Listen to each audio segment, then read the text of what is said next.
We are going to discuss about chapter number first, 11th class business studies. First chapter है आपका concept of business. Business को पढ़ने से पहले हमें कुछ एक्टिविटीज़ के बारे में बात करनी होगी. नॉर्मल जो ह्यूमन लाइफ होती है आपकी, नॉर्मल ह्यूमन लाइफ में आप दो तरह के काम करते हो, two types of activities. Number first economic activities और दूसरी होती है नॉन इकोनॉमिक एक्टिविटीज़. सबसे पहले हम नॉन इकोनॉमिक एक्टिविटीज़ के बारे में डिस्कस करते हैं. नॉन इकोनॉमिक एक्टिविटीज़ वो एक्टिविटीज़ होती हैं जो हम म्यूचुअल फेथ, रेस्पेक्ट या सिंपैथी के लिए करते हैं, और इसका कोई भी ऑब्जेक्टिव हमारा अर्निंग करना नहीं होता या कि हम इससे कोई पैसे कमाएं, इस तरह का कोई नहीं होता. जैसे हम खाना खा रहे हैं, इसके पीछे कोई अर्निंग का ऑब्जेक्टिव नहीं है, तो ये एक नॉन इकोनॉमिक एक्टिविटी होगी. जो हमारी माँ होती है वो हमारे लिए खाना बनाती हैं, लेकिन वो कुछ चार्ज नहीं करती, कुछ कमाई नहीं करती हमसे, तो इसलिए हम मानेंगे कि वो हमें केवल जो उनका अफेक्शन है हमसे, उसके थ्रू क्या कर रही हैं, हमारी वो सर्विस कर रही हैं. तो उसको हम क्या नहीं मानेंगे, इकोनॉमिक एक्टिविटी नहीं मानेंगे. वो काउंट होगी किसमें, नॉन इकोनॉमिक एक्टिविटी में. लेकिन अगर मान लो यही मम्मी हमारी किसी बड़े होटल में एज ए शेफ़ काम करती, जिसमें वो कस्टमर्स को तरह तरह की डिशेस बना के सर्व करवा रही हैं, तो हम ये मानते हैं कि वहाँ पे उनका जो मेन ऑब्जेक्टिव है वो अर्निंग करना है. तो उस कंडीशन में उस सेम टास्क को हम क्या कहेंगे, इकोनॉमिक एक्टिविटीज़ में काउंट करेंगे. समझ में आ रहा है आपको? अब देखो, नॉन इकोनॉमिक एक्टिविटीज़ से तो हमें कोई मतलब ही नहीं है, तो केवल हमने समझने के लिए स्टार्ट किया था. जो हमारा कॉन्सेप्ट है उसके अकॉर्डिंग हमें इकोनॉमिक एक्टिविटीज़ के बारे में ही बात करनी है. मेनली इकोनॉमिक एक्टिविटीज़ को 3 कैटेगरीज में डिवाइड किया गया है. पहला है आपका बिजनेस, व्यवसाय. दूसरा है आपका प्रोफेशन, इसको हिंदी में बोलते हैं पेशा. और तीसरा है एम्प्लॉयमेंट, इसको बोलते हैं रोजगार, या इसको हम नौकरी बोल सकते हैं. बिजनेस एक्टिविटीज़ 3 टाइप्स की हैं, बिजनेस, प्रोफेशन एंड एम्प्लॉयमेंट. और इन तीनों एक्टिविटीज़ में जो भी बंदा इनको करता है उसका मेन एम होता है कि मैं कुछ अर्निंग करूं, कुछ पैसे कमाऊं. तो सबसे पहले हम बिजनेस के बारे में बात कर रहे हैं. वैसे तो आपने बिजनेस के बारे में काफ़ी ज़्यादा सुना समझा पढ़ा हुआ है, लेकिन जो इसका कॉन्सेप्ट है, जो इसका लिटरेचर है, उसके बारे में आपको इस सब्जेक्ट में पढ़ने को मिलेगा कि ये कैसे, क्या होता है, कैसे होता है, किस तरह से कौन कौन सी मेथड्स यूज़ की जाती हैं बिजनेस में, क्या स्ट्रेटजी होती है, सारी चीज़ें हम पढ़ेंगे इसमें. तो हम बिजनेस कॉन्सेप्ट की बात कर रहे हैं. देखो, अगर हम टर्म की बात करें, टर्म क्या है आपका, बिजनेस. इसको हम डिवाइड कर रहे हैं, तो इसका मतलब आएगा बिजीनेस. और बिजीनेस को हिंदी में बोलते हैं क्या, व्यस्तता. तो भाई टर्म का मीन तो निकल के ये आ रहा है कि बिजनेस का मतलब होता है कि आप अगर किसी भी एक्टिविटी में व्यस्त हो, बिजी हो, तो वो बिजनेस है. लेकिन ऐसा नहीं है, क्योंकि हमने अभी अभी नॉन इकोनॉमिक एक्टिविटीज़ के बारे में पढ़ा था.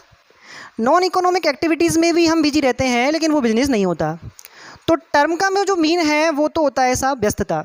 अगर हम इसको एक छोटा सा डेफिनेशन फॉर्म में चेंज करें, तो डेफिनेशन क्या होगा इसका, business is an economic activity which involves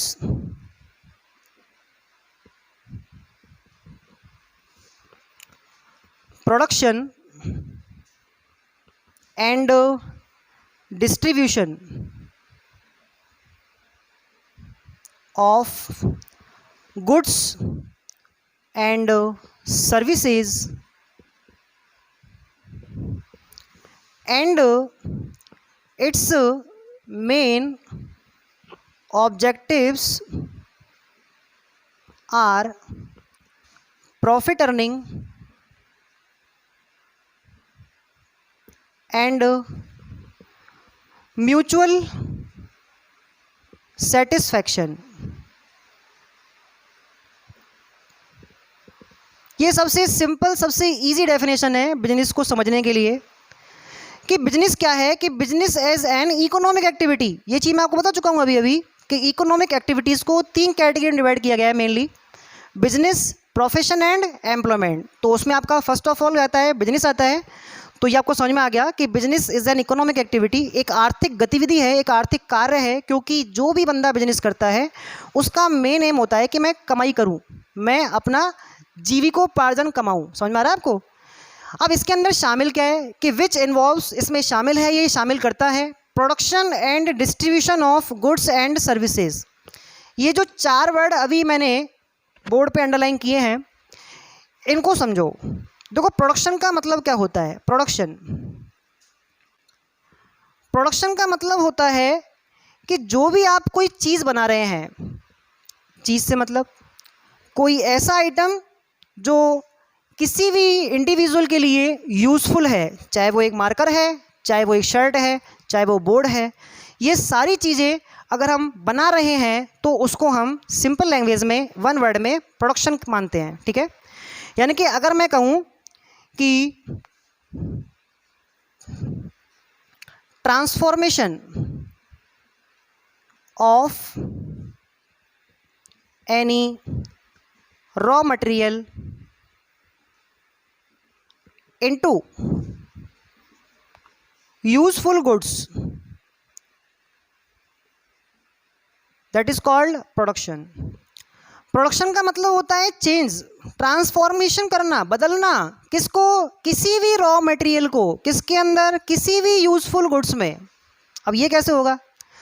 तो जैसे भाई मान लेते हैं अपन कि ये एक पेड़ है और इस पेड़ से हमें मिलेगी क्या? लकड़ी मिल जाएगी।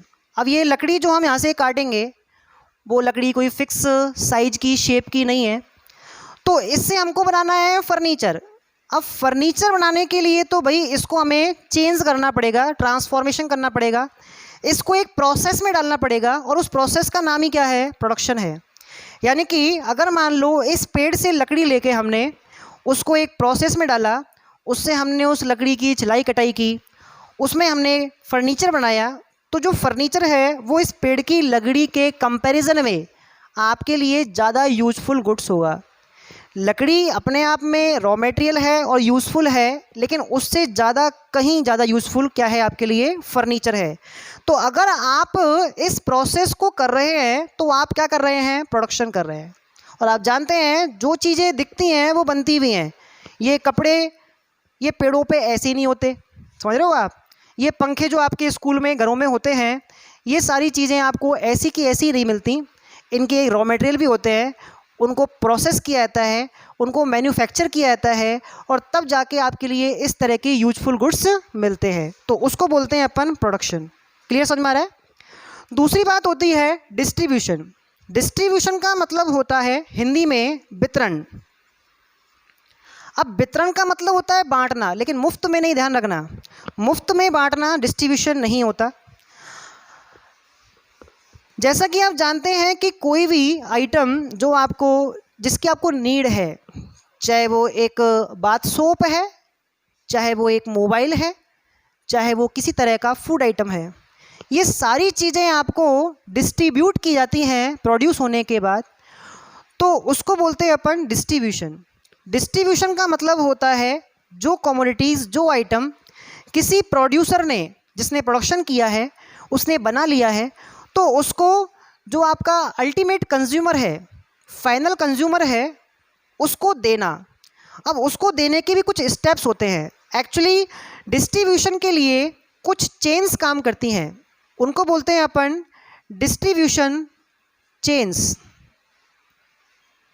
डिस्ट्रीब्यूशन चेन्स जो होती हैं वो कैसे वर्क करती हैं? जैसे कि आपको पता होगा कि एक जो कस्टमर होता है, वो कस्टमर हर तरह की रिक्वायरमेंट वाले प्रोडक्ट के लिए हमेशा सीधे ही प्रोड्यूसर को डील नहीं करता कि हम जाकर डायरेक्ट हमारे लिए टूथपेस्ट कोलगेट कंपनी से जाकर ही लेके आए। सॉरी, ऐसा नहीं होगा।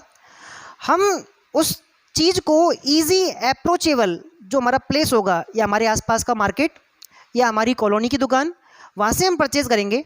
लेकिन क्वेश्चन ये है कि इसने प्रोडक्शन तो किया ही नहीं था, फिर इसके पास ये टूथपेस्ट आया कहाँ से। तो मैं आपको बता दूं कि यहाँ पे जो डिस्ट्रीब्यूशन चेन काम करेगी वो काम करेगी कुछ इस तरह से, PWRC। अब ये चेन आपको ध्यान रखनी है, ये एक सीक्वेंस है और इसको चेंज नहीं किया जाएगा। मेनली जो आपके आइटम्स हैं, लगभग 80% से ज़्यादा आइटम जो हैं वो आपके इसी चेन के थ्रू क्या होते हैं, डिस्ट्रीब्यूट होते हैं। P का मतलब होता है यहाँ प्रोड्यूसर। अभी आपको मैंने प्रोडक्शन के बारे में बताया था, प्रोड्यूसर वो बंदा होता है, वो कंपनी होती है जो कोई आइटम मैन्युफैक्चर करती है, प्रोड्यूस करती है, ठीक है। इस आइटम को कस्टमर तक पहुँचाने के लिए हमें हेल्प की रिक्वायरमेंट है, क्योंकि अगर मान लो प्रोड्यूसर डिस्ट्रीब्यूशन पे भी ध्यान देगा तो फिर उसका प्रोडक्शन पे फोकस नहीं होगा। अब उसको करनी है पूरे ऑल ओवर वर्ल्ड के अंदर जितने भी कस्टमर्स हैं उन सब के लिए प्रोडक्शन करना है, तो उसके पास डिस्ट्रीब्यूशन के लिए टाइम नहीं है भाई। तो ऐसी कंडीशन में उसने हेल्प ली है, किसकी हेल्प ली है, एक तो ली है होलसेलर की, होलसेलर, और एक ली है रिटेलर की। रिटेलर वही बंदा है जो आपकी कॉलोनी में दुकान खोल के बैठा है, ध्यान रखना है आपको। हमने जो ईजी वे में गली के बाहर नुक्कड़ पे जाके जो कोलगेट परचेज़ किया है, वो कोलगेट हमने किससे ख़रीदा है, रिटेलर से ख़रीदा है। और ये आप खुद हो जिसको आप कस्टमर मान रहे हो। अब कोई भी चीज़ जो प्रोड्यूस होती है उसको प्रोड्यूस करने के बाद सबसे पहले वो जाती है होलसेलर्स के पास। होलसेलर कौन है, होलसेलर वो बंदा है, वो कंपनी है, वो ऑर्गेनाइजेशन है, कौन, जो प्रोड्यूसर्स से बल्क में माल परचेज़ करेंगे, बड़ी मात्रा में माल परचेज़ करेंगे और छोटी छोटी मात्रा में अलग अलग रिटेलर्स को डिस्ट्रीब्यूट करेंगे, जिससे वो आगे फाइनल कस्टमर, अल्टीमेट कस्टमर्स को आगे क्या कर सके, सेल कर सके। समझ में आ रहा है आपको। तो ये लोग क्या करते हैं, होलसेलर बल्क में माल परचेज करते हैं और उनकी कुछ छोटी क्वांटिटीज़ बनाकर रिटेलर्स को सेल कर देते हैं। रिटेलर वो बंदा है जो कस्टमर से डील करेगा। देखो इनको डिफ़ाइन करना भी काफ़ी ईजी है। अगर आपके माइंड में ये जो एक छोटा सा टेबल है वो समझ में आ रहा है, इनका एक सीक्वेंस लेवल आपको ध्यान में रहना चाहिए। अगर हम होलसेलर को डिफ़ाइन करना चाहें तो कैसे करेंगे कि होलसेलर एक इंडिविजुअल या ग्रुप है जो प्रोड्यूसर्स से बल्क में माल परचेज़ करते हैं और रिटेलर्स को छोटी क्वांटिटीज़ में सेल करते हैं। समझ में आ रहा है आपको, ये काफ़ी इजी था। और इसी तरह से मैं रिटेलर की डेफिनेशन बना सकता हूँ कि रिटेलर कौन है, कि रिटेलर वो इंडिविजुअल या ग्रुप है जो होलसेलर से छोटी क्वांटिटी में प्रोडक्ट्स को परचेज़ करते हैं और कस्टमर्स को, फाइनल कस्टमर्स को उनकी रिक्वायरमेंट के हिसाब से, उनकी नीड के हिसाब से वापस सेल करते हैं। तो आपको अगर ये पैटर्न समझ में आ रहा होगा तो इनको डिफ़ाइन करने में आपको कोई भी प्रॉब्लम नहीं आएगी, ठीक है। इसके अलावा कुछ प्रोडक्ट्स ऐसे भी होते हैं जिनमें होलसेलर और रिटेलर यूज़ नहीं किए जाते। ऐसी कंडीशन में हमारी जो चेन है वो छोटी हो जाती है, ये डायरेक्ट हो जाएगी P2C। P मतलब वापस से प्रोड्यूसर और C का मतलब कस्टमर होता है। अब आप कहोगे कि सर सारे प्रोडक्ट्स ऐसे जा रहे हैं, तो फिर ऐसे कौन से प्रोडक्ट्स हैं जो डायरेक्ट प्रोड्यूसर किसी कस्टमर को ही सेल करता होगा। तो मैं आपको बता दूं, ऐसे आइटम्स जिनका आप लंबे समय तक स्टोरेज नहीं कर सकते, ऐसे आइटम जो हैवी वेट के हैं, या ऐसे आइटम जिनमें ज़्यादा टेक्निकल नॉलेज चाहिए होती है, टेक्निकल नॉलेज यूज़ करने के लिए चाहिए होती है, उन प्रोडक्ट्स को मोस्टली जो प्रोड्यूसर होता है वो सीधे कस्टमर को सेल करना पसंद करता है, ठीक है। तो ऐसी कंडीशन में जो आपकी जो डिस्ट्रीब्यूशन चेन है वो क्या हो जाती है, छोटी हो जाती है, ठीक। तो आपको प्रोडक्शन समझ में आ गया होगा, इधर डिस्ट्रीब्यूशन समझ में आ गया है।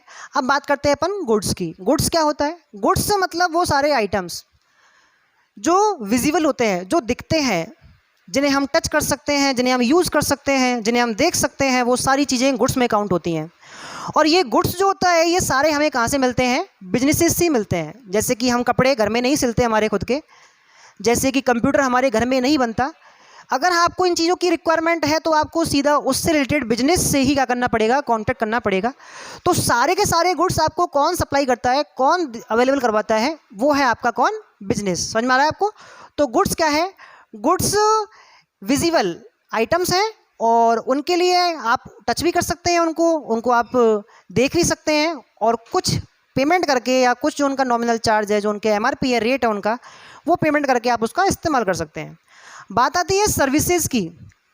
सर्विसेज का भी बिजनेस होता है, ध्यान रखना है आपको। अब आप कहोगे सर सर्विसेज का मीन क्या है, तो देखो बात ये है कि गुड्स के बारे में अभी मैंने आपको बताया टेंजिबल, ये इसका एक मेन नेचर है, मेन नेचर कि गुड्स टेंजिबल होती हैं, दिखती हैं, जैसे मुझे ये मार्कर दिख रहा है। लेकिन जो सर्विसेज होती हैं वो दिखती नहीं हैं।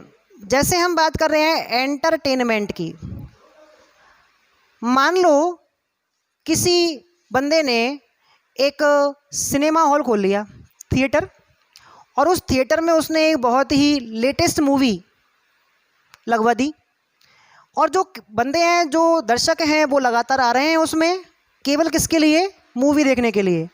वो 300, 350, 500 जो भी उसका टिकट होगा, चार्ज होगा, वो पेमेंट करेंगे, 2-2.5 घंटे 3 घंटे मूवी एंजॉय करेंगे और उसके बाद खाली हाथ ही वहाँ से निकल जाएंगे। यानी कि उनको फिजिकल फॉर्मेट में कुछ भी नहीं मिला, लेकिन उनके जो एंटरटेनमेंट है वो तो उनको मिला ना। तो इस कंडीशन में उस एंटरटेनमेंट को हम क्या काउंट कर रहे हैं? सर्विस में काउंट कर रहे हैं। किस में काउंट कर रहे हैं? सर्विस में। क्योंकि जो थिएटर वाला ऑनर है, मालिक है, उसने एंटरटेनमेंट बेचकर पैसे कमाए हैं, तो वो सर्विस दे रहा है। क्या दे रहा है? सर्विस। दूसरा एग्जांपल ले लेते हैं हम। जैसे कि आपके एक बस होती है, एक बस ड्राइवर, मान लो कि बस का ऑनर भी है, वो बस से आपको आपके डेस्टिनेशन पे क्या करता है? ड्रॉप करता है। अब डेस्टिनेशन पे आप जाते हो तो उसके लिए आपको एक फ़िक्स जो उसका किराया है बस का, वो आपको चुकाना पड़ेगा। उसके लिए आपको फिजिकली कुछ नहीं मिलेगा, लेकिन आपको जो सर्विस मिली उससे आपको बेनिफिट ज़रूर हुआ। तो बस वाला बस चला के पैसे कमा रहा है, वो क्या बांट रहा है? सर्विस बांट रहा है। क्या बांट रहा है? सर्विस। समझ में आया आपको? नहीं आया? तो इस तरह से सर्विसेज का बिजनेस भी होता है। तो ध्यान में आया आपको कि बिजनेस क्या है, कि बिजनेस में 2 तरह के काम हैं। किसके? प्रोडक्शन के एंड डिस्ट्रीब्यूशन के। और यहाँ 2 चीज़ें बनाई और बेची जाती है, एक है आपका गुड्स और एक है आपका सर्विसेज। अगला आइटम है इसमें, its main objectives are profit earning and mutual satisfaction. देखो कोई भी बिजनेस, कोई भी इंडिविजुअल या कोई भी ग्रुप या कोई भी कंपनी, इंस्टीट्यूट इसलिए नहीं करता कि जो उसने कॉस्ट, जो उसने कैपिटल उस बिजनेस को खड़ा करने में लगाई है वो सारी वेस्ट हो जाए, उसको लॉस हो जाए। सॉरी, हम पहला जो एम रखते हैं बिजनेस में वो हमेशा रखते हैं प्रॉफिट अर्निंग का, क्योंकि हमारा पहला वर्ड ही क्या था? Economic activity. अब भाई इकोनॉमिक एक्टिविटी है तो कुछ कमाओगे ही, गंवाने के लिए तो हमारे पास कुछ है ही नहीं। तो ऐसी कंडीशन में हमारा जो पहला ऑब्जेक्ट है वो है हमारा क्या? Profit earning. अब मेन बात यह है कि प्रॉफिट क्या है। देखो अभी तक हमने जो हमारा 10th स्टैंडर्ड है उसमें ये पढ़ा होगा भाई कि किसी भी चीज़ को सस्ते में ख़रीद लो और कुछ दाम बढ़ा के महंगे में बेच दो तो वो आपका प्रॉफिट हो जाता है। लेकिन अगर हम बिजनेस स्टडीज़ की बात करें या कॉमर्स की बात करें तो यहाँ पे प्रॉफिट को लेकर एक फिक्स कॉन्सेप्ट है, और वो कॉन्सेप्ट क्या है कि प्रॉफिट क्या है? कि प्रॉफिट का मतलब होता है excess of income over the cost. ये सबसे छोटा डेफिनेशन है प्रॉफिट का। यानी कि अगर आपकी इनकम ज़्यादा है किससे? कॉस्ट से, तो हम ये मानेंगे कि आप क्या कमा रहे हो? प्रॉफिट कमा रहे हो। एक सिंपल सा एग्जांपल लेते हैं हम।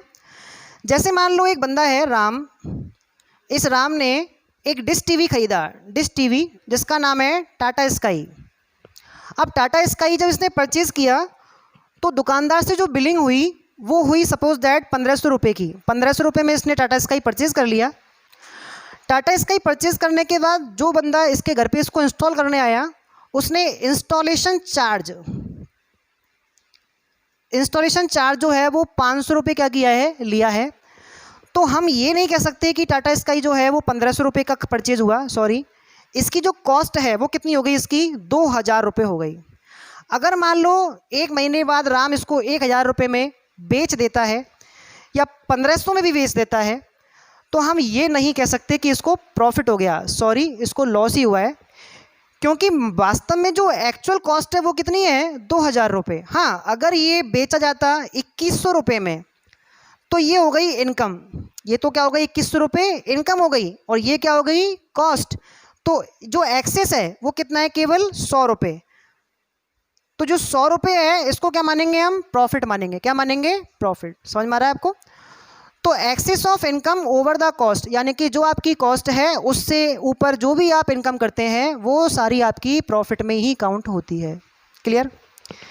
लेकिन क्वेश्चन माइंड में एक ये भी आता है कि हमेशा हर बिजनेस फर्म प्रॉफिट कमाना ही क्यों चाहती है? ऐसे कौन से रीजंस हैं जिनकी वजह से प्रॉफिट कमाना जरूरी है। तो सीधी सी बात है, अगर आप प्रॉफिट कमाते हो, हम बात कर रहे हैं रीजन्स की, reasons of profit earning. Profit क्यों कमाएं? तो इसके पीछे सबसे पहला जो रीज़न है वो है to maintain existence of business. यानी कि जो आपका बिजनेस है उसका एक्सिस्टेंस मार्केट में, उसकी विद्यमानता बाजार में तभी रहेगी जब आपके बिजनेस में प्रॉफिट हो रहा हो। अगर मान लो एक मार्केट में एक शॉप स्टार्ट कर रहे हैं, शॉप किसकी है? ये एक गारमेंट शॉप है, और गारमेंट शॉप के अंदर हमने 10 लाख रुपए का इन्वेस्टमेंट किया है,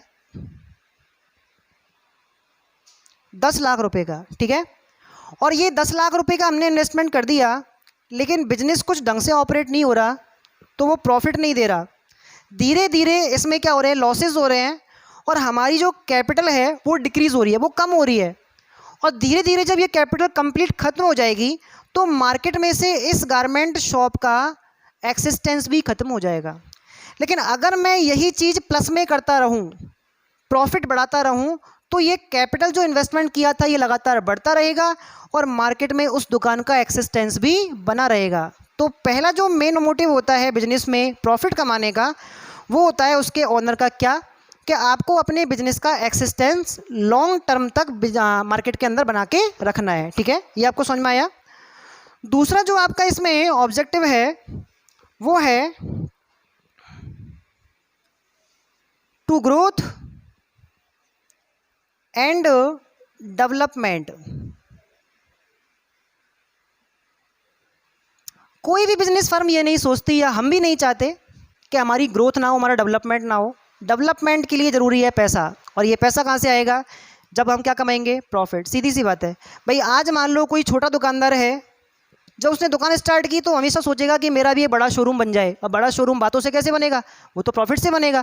तो उसके लिए आपको प्रॉफिट कमाना ज़रूरी हो गया, क्योंकि प्रॉफिट के बिना आप एक्स्ट्रा कैपिटल इन्वेस्टमेंट नहीं कर पाओगे, और जब तक वो नहीं बढ़ेगा तब तक आप ग्रोथ की नहीं सोच सकते। अब यहाँ पर भी लॉजिक है कि आपका जो ग्रोथ और डेवलपमेंट है, इन दोनों को हम साथ में काम में लेते हैं। एक्चुअल में ग्रोथ जो होता है वो होता है जोग्राफिकल, कि आपका जो बिजनेस है वो एक्सटेंशन कर रहा है, उसको आप एक्सपेंड कर रहे हो। किस चीज़ के लिए?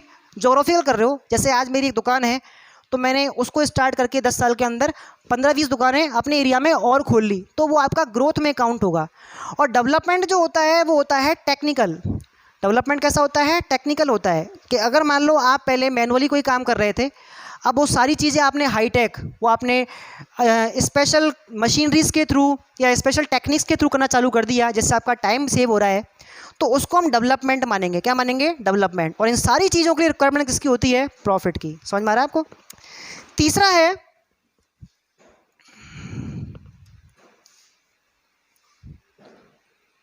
To attract public deposits. सीधी सी बात है, हम किसी भी बिजनेस को, किसी भी इंडिविजुअल को तभी पैसे देना, लोन देना या अपनी सेविंग्स देना पसंद करते हैं जबकि वो प्रॉफिट में चल रहा है। आज मान लो कोई ऐसा बंदा है जिसके पास कोई काम धंधा नहीं है, और उसने मान लो किसी से कुछ पैसे उधार मांगे, तो वो उधार पैसे उसको मिल जाए इसकी कोई श्योरिटी नहीं है, क्योंकि उसके पास चुकाने के लिए कोई सोर्स नहीं है। लेकिन अगर मान लो कोई बड़ा बिजनेस फर्म है या छोटा बिजनेस कैसा भी है, वो मान लो प्रॉफिट में चल रहा है, उसकी प्रॉफिटेबिलिटी अच्छी है, तो उसको ईजी वे में लोन मिल जाएगा, क्योंकि वहाँ पर उस लोन के रीपेमेंट के लिए आपको ऑप्शन दिख रहा है, सोर्स दिख रहा है कि देर सवेर वो आपका पैसा आ जाएगा। तो इसलिए आपको क्या चाहिए? प्रॉफिट अर्निंग करना कैसा है? ज़रूरी। क्योंकि बिजनेस में प्रॉफिट होगा तो ग्रोथ होगा, ग्रोथ होगा तो पब्लिक इंटरेस्ट लेगी आप में, और अपनी सेविंग्स एज ए लोन या अदर जो आपकी कमोडिटीज़ होती हैं उनके थ्रू आपको क्या करेगी? दे देगी। समझ में आ रहा है? इसके अलावा नंबर 5 पे ले रहे हैं अपन, to provide remuneration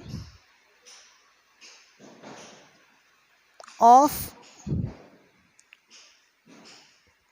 honours services. देखो किसी भी बिजनेस में ओनर का बड़ा रोल होता है भाई। अगर मान लो कोई ओनर किसी बिजनेस को तैयार कर रहा है, उसको चला रहा है, सुबह अपन जल्दी दुकान खोल रहे हैं, पूरे दिन डील कर रहे हैं ग्राहकों से, माल जमा रहे हैं, स्टॉक मेंटेन कर रहे हैं, और जो भी आपका अकाउंटिंग है वो भी कर रहे हैं, तो हर चीज़ कर रहे हैं, तो इसके बदले में कुछ ना कुछ उसको चाहिए होगा भाई। अगर यही सारे काम हम किसी के अंडर कंट्रोल एक नौकर के फॉर्म में करेंगे तो वहाँ पर हमें कुछ ना कुछ सैलरी मिलेगी। तो यहाँ पे अपने ही बिजनेस से तो बंदा सैलरी कैसे लेगा? तो उसको जो उसका रेवेन्यू मिलेगा, उसका जो रेम्यूनरेशन मिलेगा उसकी सर्विसेज का, वो उसको क्या मिलेगा? प्रॉफिट मिलेगा। तो ये रीजन्स हैं, इन रीजन्स के कारण ही आपको क्या करना पड़ता है? प्रॉफिट अर्निंग करनी पड़ती है। तो ध्यान से पहला जो आपका बिजनेस का जो मेन मोटो है वो आपका क्या है? प्रॉफिट अर्निंग करना। और लास्ट जो हमारा एक वर्ड बचा है बिजनेस की इस डेफिनेशन में, वो बच रहा है म्यूचुअल सेटिस्फैक्शन। म्यूचुअल सेटिस्फैक्शन क्यों ज़रूरी है? अभी मैंने बात की थी प्रॉफिट अर्निंग के बारे में कि भाई प्रॉफिट अर्निंग करना बहुत ज़रूरी है, लेकिन प्रॉफिट अर्निंग के लिए हम वो सारे काम नहीं कर सकते जिनसे आपके बिजनेस की गुडविल, बिजनेस की इमेज पर कोई बैड इफेक्ट पड़े। आया समझ में? तो इसलिए आपको ज़रूरी है कि आप जो एक सर्विस मोटिव है, इस म्यूचुअल सेटिस्फैक्शन को हम सर्विस मोटिव भी बोल सकते हैं। सर्विस मोटिव, सर्विस मोटिव का मीन क्या होता है कि भाई हमें प्रॉफिट अर्निंग तो करनी ही करनी है, लेकिन साथ में इस तरह के आइटम्स, इस तरह की कम्युनिटीज़, कस्टमर्स को, सोसाइटी को सर्व करनी है जिससे उनका भला हो, जिनकी उनकी रिक्वायरमेंट हो, जो उनके स्टैंडर्ड ऑफ लिविंग को बढ़ा सके। कुल मिला के हमें प्रॉफिट अर्निंग तो करनी ही है, लेकिन साथ में जो पार्टीज़ हमारे इस बिजनेस में सपोर्ट कर रही है, चाहे वो एक कस्टमर है, चाहे वो एक बैंक है, चाहे वो गवर्नमेंट है, वो हमारी पार्टीज़ है जिनका फेवर हमें मिल रहा है, और उन्हीं के फेवर के हिसाब से हम क्या कर रहे हैं? बिजनेस को चला पा रहे हैं और प्रॉफिट कमा पा रहे हैं। तो उन सभी के लिए जो भी हमारी रेस्पॉन्सिबिलिटी बनती है वो आपको क्या करनी है? उनके लिए पूरी करनी है। ऐसा करने पर ही आप अपने सर्विस मोटिव को पूरा कर पाएंगे और आपका जो बिजनेस है वो लॉन्ग टर्म चल पाएगा। तो आपको डेफिनेशन समझ में आया होगा कि बिजनेस क्या है। बिजनेस को हम एक इकोनॉमिक एक्टिविटी मानते हैं। इसमें दो तरह के काम होते हैं, एक होता है प्रोडक्शन का, एक होता है डिस्ट्रीब्यूशन का। प्रोडक्शन किस चीज़ का? गुड्स का प्रोडक्शन। किसका प्रोडक्शन? गुड्स का। गुड्स का प्रोडक्शन और डिस्ट्रीब्यूशन। इसके अलावा हम डिस्ट्रीब्यूशन ऑफ सर्विसेज भी करते हैं, यानी कि सर्विसेज प्रोवाइड कराने वाली जो बंदे होते हैं, जो इंस्टीट्यूट होते हैं, उनमें भी हम बिजनेस फील्ड में ही उनको काउंट करेंगे। इसमें आपके दो तरह के मोटिव्स होते हैं, एक होता है प्रॉफिट अर्निंग और एक होता है म्यूचुअल सेटिस्फैक्शन। प्रॉफिट अर्निंग को हम प्राइमरी मोटिव मानते हैं। क्यों मानते हैं? क्योंकि हमने पढ़ा था कि बिजनेस क्या है? एक इकोनॉमिक एक्टिविटी है। अब इकोनॉमिक एक्टिविटी तो कमाने के लिए करेंगे ना, तो इसलिए हम क्या कर रहे हैं? प्रॉफिट अर्निंग को मेन ऑब्जेक्टिव मान रहे हैं। और उसके साथ ही हम हमसे जुड़े जितनी पार्टीज़ है, कस्टमर है या जो भी और चीज़ है, उन सबको हम सर्विस दे रहे हैं, उनको हम जो उनकी नीड्स उनको पूरा कर रहे हैं। इससे भी क्या होगा? आपके बिजनेस पे लॉन्ग टर्म सपोर्ट मिलेगा, लॉन्ग टर्म इफेक्ट पड़ेगा। ठीक है, तो आज का हमारा क्लास यहीं पे ख़त्म होता है।